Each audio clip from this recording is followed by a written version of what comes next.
Donald Trump doesn't even have the courage to run away. Hi, I'm Paul Krugman. Not going to do a regular post today. It's Thursday morning because I wanted to wait and see what was in the big speech from Donald Trump last night. And I thought I could just do a short video about it. Uh, it turns out that the speech was sort of an anticlimax, although not in a good way. Many people expected Trump to, pull the mother of all tacos, to declare victory and then and surrender. He did not do that. He declared victory, of course, but he did not actually announce an end to hostilities. On the contrary, he said we're going to bomb Iran into the Stone Age. So add massive war crimes to your schedule. Um, I'm not sure. There is clearly no strategy here. There's no end game. There's nothing. There's um, it's partly that uh, it's hard to tell, as always, whether Trump is delusional or just completely unable to admit something that he actually knows. One of the moments that really struck me in the speech was him declaring that that the whole world was extremely impressed by what happened. He said, "The whole world is watching, and they can't believe the power, strength, and brilliance. They just can't believe what they're seeing." The world can't believe what it's seeing. What it's seeing is that the world's greatest military power took on a fourth-rate power. Again, as I said the other day, it's Iran's military budget is a rounding error in our military budget, and we lost. For all practical purposes, we've left ourselves in a much weaker position and Iran in a stronger position than it was before. But Trump has to believe, or has to claim that he believes, that the whole world is extremely impressed. You might say, why do we care? Well, he cares, obviously. His whole thing is about believing, it's a dominance and believing that we've got the world awed by our strength. And um, the there's a lot to be said here. I actually, if you want the real verdict on the speech, well, Brent oil futures were under $100 when Trump started speaking. They're over 108 as I record this.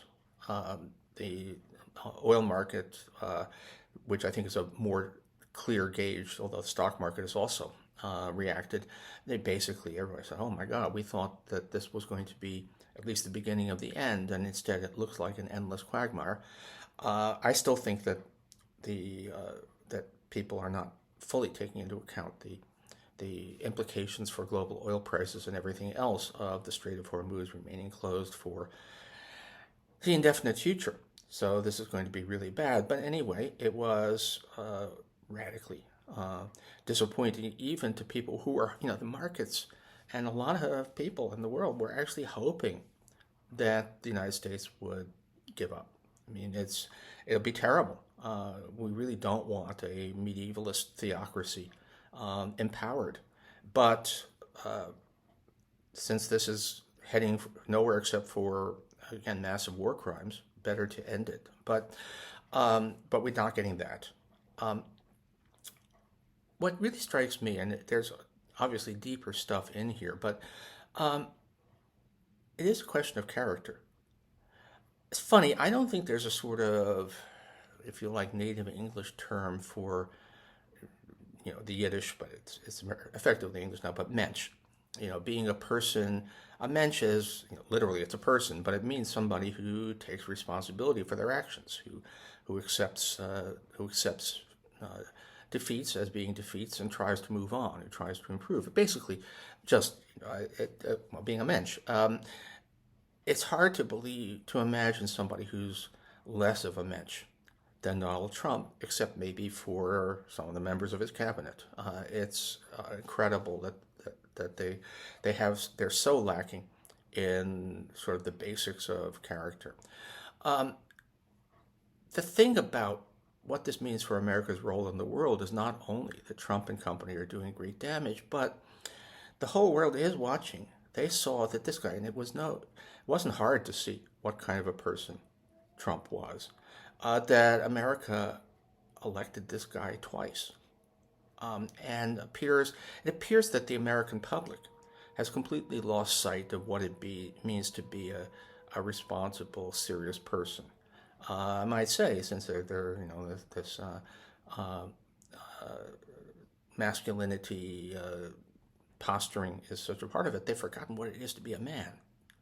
Obviously, all right, applies to all genders, but and a country that will elect somebody like that twice is not a country anyone can rely on. And that is the ultimate lesson here.